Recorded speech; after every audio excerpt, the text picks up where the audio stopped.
Hey everybody, I'm Allison Freyberg and welcome to Lecture 17, Introductions, Conclusions, and Abstracts. Let's dive in. All right, we have introductions, which start off our papers, we have conclusions, which end them, and we have abstracts, which are separate from our papers, even though they're part of them. Okay, but they're separate from the body of the paper, and they may or may not be required for your assignment. Let's start with introductions. I like to think of introductions as a promise to your reader. It's a place where you commit to doing something. Now, you've probably been told that you need to put your thesis in the introduction and you need to cover all your points in the introduction. I'm actually not a big fan of that, especially for analytical writing. I'm much more interested in the introduction as setting up the analysis that's about to come. Putting out there the question that you're going to answer, setting up the scope for what you're going to figure out. Now, Rosenwasser and Stephen, in writing analytically, say the most important thing to do in the introductory paragraph of an analytical paper is to lay out a genuine issue. I really like that. Something that seems to be at stake in whatever it is you're studying.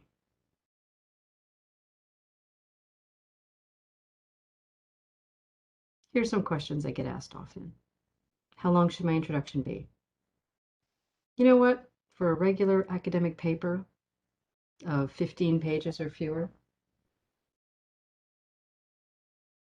I would say 1 or 2 meaningful paragraphs. And really, I think 1 paragraph will do it. If you need a second paragraph, fine, but I think you can do it in a good paragraph. Should the thesis be in the introduction? Well, I've kind of already given that away. It can be, but I don't think it's necessary. It's just more important to let readers know what you're trying to accomplish. What are you going to try to figure out? What are you inviting them to listen to? What journey?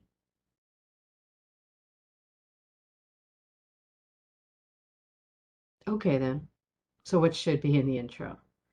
Well, Rosenwasser and Stevens suggest your analytical intro answer these kinds of questions. And these are pretty intense questions, but I really like them. What is potentially interesting about what I've noticed and why?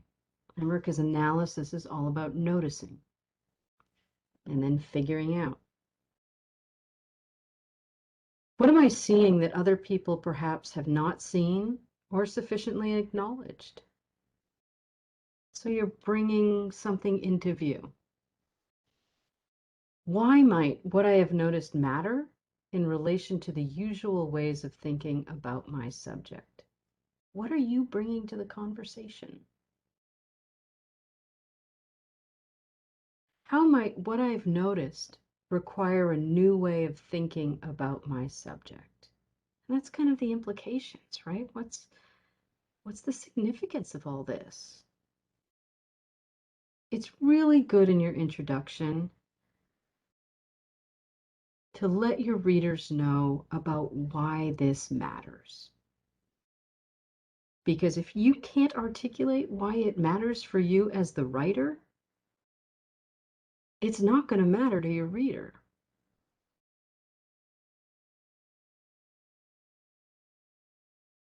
Okay. Is there an easier way? Sure. And this may sound silly. At this point, you know I like silly examples to try to clarify things. I think of introductions as hotel lobbies. What? Yeah, think about it. A hotel lobby makes a promise to you about what you're going to experience during your stay throughout the property. Your introduction kind of does the same thing. It gives your reader some insight about what they're going to experience. throughout this journey. Let's have a closer look. Okay, here's the Four Seasons Hotel lobby in Shanghai. I've never been there. I just grabbed a photo. What do you notice? Take a good look at it. I see chandeliers.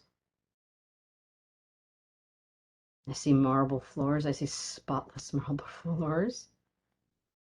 I see storied ceilings. I mean, look, this is a 2.5-story lobby. I see large bouquets of flowers, spots of color. Look at the windows. They have 2 stories of floor-to-ceiling windows. There's extravagant art. There's fancy foods. Okay, so what promise about the rooms, about the property, does the lobby make?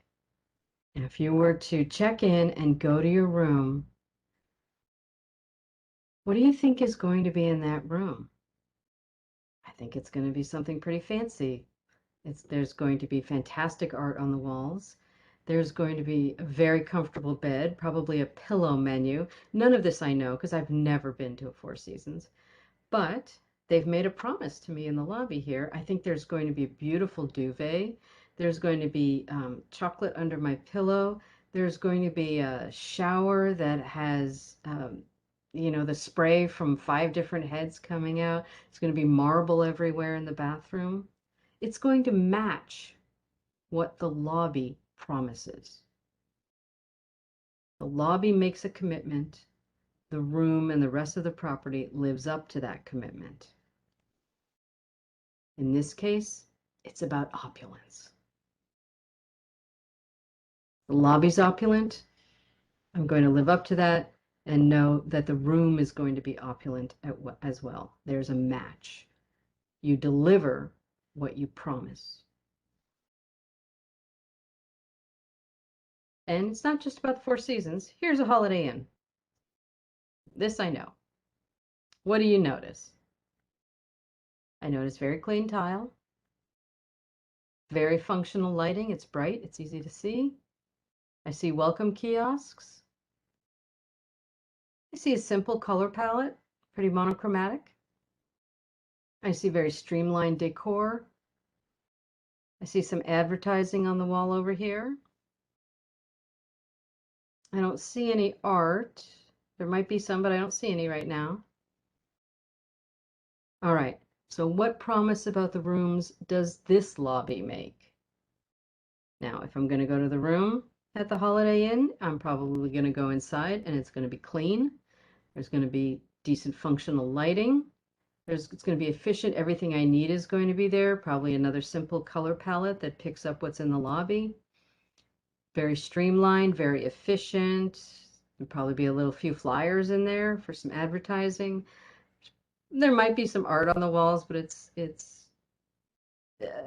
little hit and miss there. We're not sure. But simple and efficient, right? So the promise of the lobby is clean functionality. And the hotel's job is to make sure the room lives up to that promise. Your job as a writer is to make sure that what you promise in your introduction is lived up to in the paper. So you can't go bringing in topics in your introduction that you're not going to take up in the paper, but you also can't have a really thin introduction and then you have all these surprises coming at you in the analysis. You make a promise and you live up to it, just like a hotel lobby.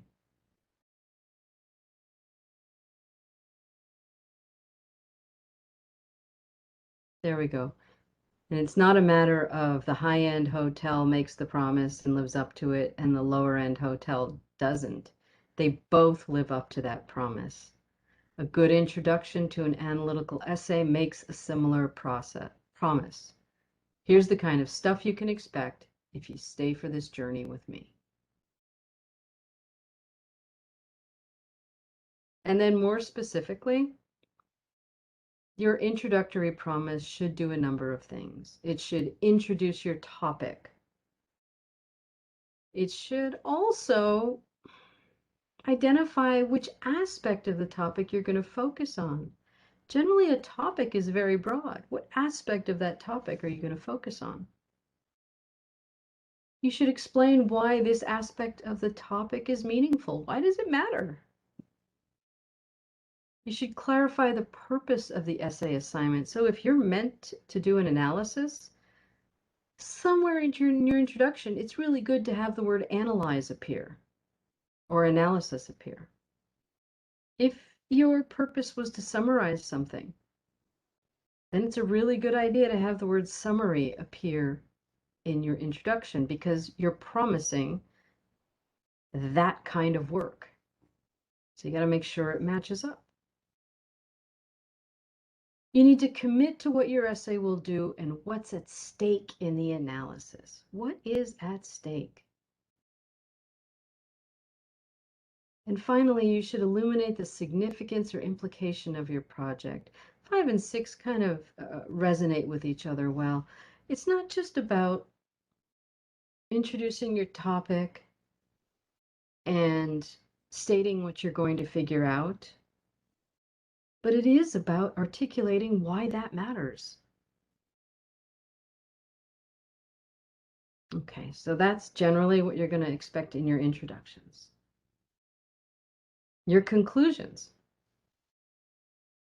These are always hard, and they never get easier. But a conclusion is a culminating moment in your essay. It's your final chance to leave your readers with something to think about. Now, that's important, leaving your readers with something to mull. If we're going to keep talking about hotels, you think of this as the checkout process. How are you escorting your guest out? I mean, how do you feel when you're leaving a hotel and, nobody says goodbye? Or you're leaving a party and nobody says goodbye, right? You want to be a host and you want to escort your guest out. Rosenwasser and Stephen say this about conclusions. The send-off is both social and conceptual, a final opening outward of the topic that leads the reader out of the paper with something further to think about. Here, the thinking moves beyond the close analysis of the data that's occupied the body of the paper into a kind of speculation that the writer has earned the right to formulate. You earn a conclusion, right? You earn a decision. You earn this culminating moment based on what you've done in the body of your paper. If you haven't done much in the body of your paper, you're not going to be able to do much in a conclusion because you haven't earned it.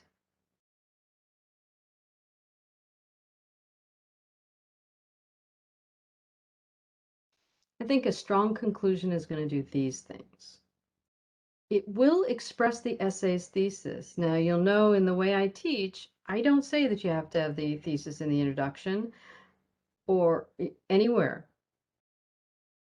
But I do think it really needs to be formulated fully, clearly, and in a focused way in the conclusion, because you want to leave your reader with your assertion fully formed.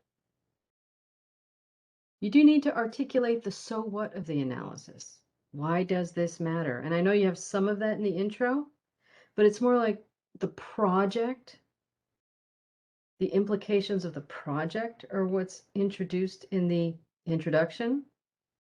But in the conclusion, it's sort of like the so what of your assertion, of your thesis. So you came to a decision. Here you presented your findings. What's the so what of your findings? Why should we care? And I think you need to deal with reasonable implications from the analysis. Okay, now what? It's hard, but if you can identify your limitations of the conclusion you've made, the assertion, that's helpful. You're carving out your space. So you also want to clarify what's not in your scope, what's not in your space. And just give readers something to think about as they leave.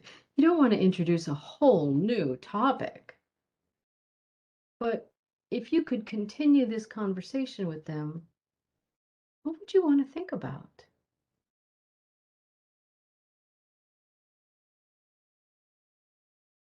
Finally, just take a moment on abstracts. The first thing I want to note is that unless you're asked for one, you do not need an abstract. Okay, those are mostly for publication and professional writing. But if you're in an academic setting and your instructor does ask for an abstract, well, then you should know how to write them. They appear at the beginning of the paper, before the body of your paper, after the title page, before the start of the body of your paper. It's on its own separate page. Okay? The thing to remember is that abstracts are not introductions. I should not have to read an abstract in order to read your paper. Okay, it's extra. It's sort of gift wrapping. Abstracts are not introductions. What an abstract does is it summarizes the analysis. It's usually for the types of papers that are typical for academic work. You will not need an abstract of more than 150 words. And in fact, APA does recommend about 150 words. That's not a lot of words. But in those 150 words, a reader should be able to gather the essential argument, the scope, the methods, and your findings. So the abstract gives it all away. Here was the topic, here were the findings, here's the thesis, here were the methods, everything. Get it out there. I should be able to read your abstract and kind of not even have to read your paper. So that's not an introduction. And introductions aren't abstracts either. You don't want to give everything away in your introduction. And finally, an effective abstract is going to state the thesis or central claim of your analysis. It's going to outline the argument presented in the essay. So there's no way to write an abstract before you've finished the essay completely. It identifies the methods used in your analysis, and it articulates the key findings. It tells everything, tells those findings. Right? So introductions, conclusions, and abstracts. I hope you have a little more guidance in terms of how to construct particularly introductions and conclusions. We'll see you next time.